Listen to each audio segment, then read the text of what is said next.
Very, very competitive group. Had incredible dugout energy from the first pitch of the ball game all the way through. Put together a lot of really good at-bats. Battled with 2 strikes. They walked 8 times tonight, so they did a good job of staying in the strike zone and came up with some big hits. And, we had some opportunities. Bottom line, we had some opportunities to tie the game up. We had a runner on second, leadoff double with Hawkins, and failed to advance him there. And then Brewer in that inning lines out to first base. So we failed there. We had second and third earlier in the ball game and hit a ground ball back to the pitcher. Had an opportunity to get another run in there. So they didn't give us a lot of opportunities. They only had 1 walk, so they did a really good job of pounding the strike zone, and they played good defensively. But the bottom line is we gave them too many free runners tonight. They swung the bats well, and we did some good things there at the end of the game. A couple of hard hit balls there. Brewer, true freshman, leading off the ninth inning there with a hard single. Kier hit a ball hard to left field. We had second and third there, and Sharp, drilled the ball to center field. So it was good to see us there at the end of the game, put together some good at-bats. But, as we all know in baseball, when you play good teams, when you get some opportunities to score and do some things, you got to be able to execute. And, that's the reason why, tonight we had 11 hits and only scored 3 runs. We should have scored a couple more runs. And but you got to give East Tennessee State credit. They were the better team tonight. They played better than us. They pitched better than us. They hit better than us. The score could have been much different than 5-3. So they were the better team tonight. We just got to, continue to get better offensively and capitalize on some run-scoring opportunities, because we should have scored more than 3 runs tonight.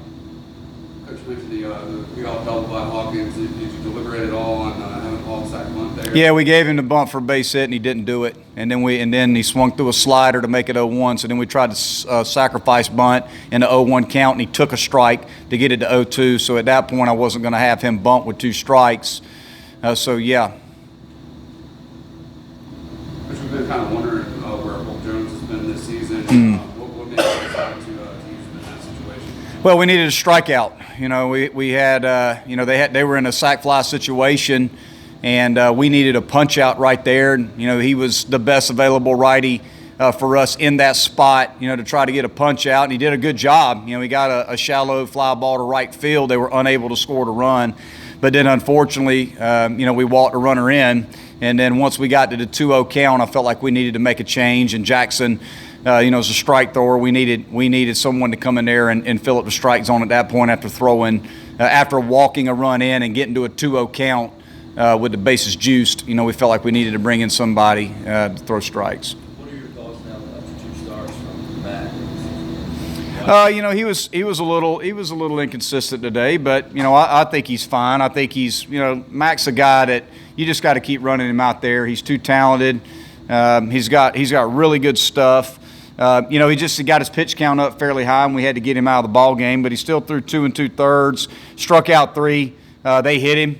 They did a good job again of squaring some balls up. They had some infield hits too, but overall. He didn't throw as well as he would have liked or we would have liked, but we still believe in him, think he's going to be really good for us, and we're going to keep running him out there.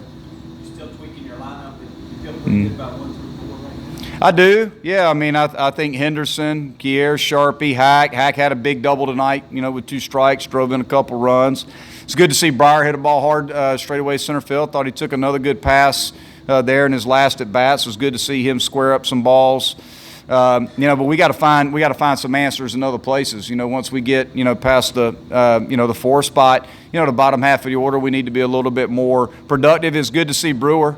Brewer, true freshman, lined out to first base in a pressure situation there, and led the ninth off with a hard hit ball. Thought Pierce Gallo, again did a nice job. He had a hit, scored a run, played pretty good defensively. So he had a nice game. So. I think those 2 freshmen there are doing well. We just, we got to find some other guys. Some other guys have got to start stepping up for us and swinging the bat and giving us some productive at bats. Once we get into 5 down.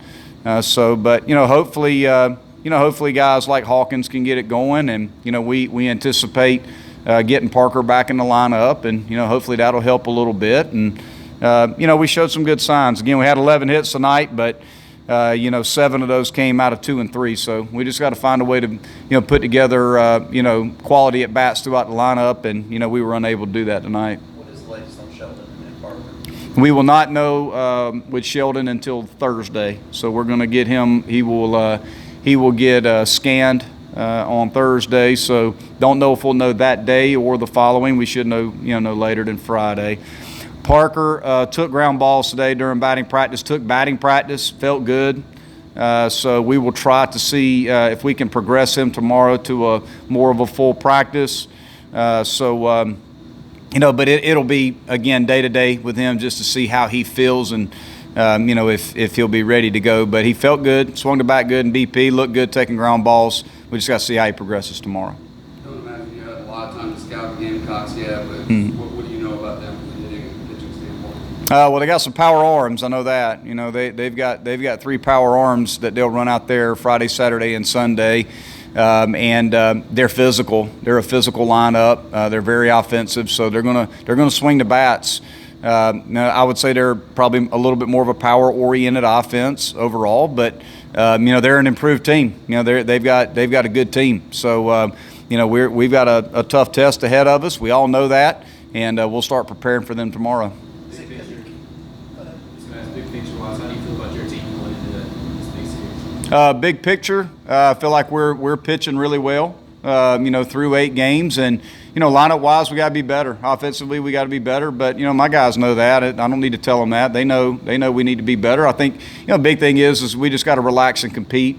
I think some of our guys are putting a little bit too much pressure on themselves. There's the guys are probably trying a little bit too hard.